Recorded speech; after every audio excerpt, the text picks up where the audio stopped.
অনেকে মিনিস্টার আসছেন, যারা ডিগনিটারি এখানে আসেন তাদের সাথে ওনার একটা প্রথম দিকে একটা মিটিং হয়ে গেছে, যেটা ছবি আপনারা দেখেছেন যে আমরা শেয়ার করেছি।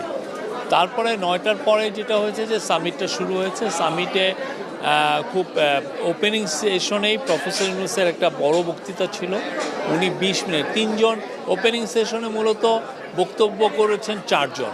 কাতারের একজন মিনিস্টার, কাতারের যে আমিরের বোন শাইখা হিন্দ বিনত হামাদ আল থানি, উনি খুব ইনফ্লুয়েন্সিয়াল।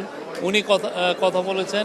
উনি কাতার ফাউন্ডেশনের প্রধান, তো উনি কথা বলছেন। আর বাইরের থেকে কথা বলেছেন আমাদের chief adviser professor Muhammad Yunus, এবং আপনি জানেন ব্রিটিশ অ্যাক্টর, খুব নামকরা অভিনেতা ইদ্রিস আলবা। ইদ্রিস আলবার সবচেয়ে বড় জিনিস হচ্ছে ইদ্রিস আলবা কিন্তু বড় বড় ফিল্মে তো করেনও, অ্যাট দ্য সেম টাইম উনি কিন্তু আফ্রিকা ওয়াইড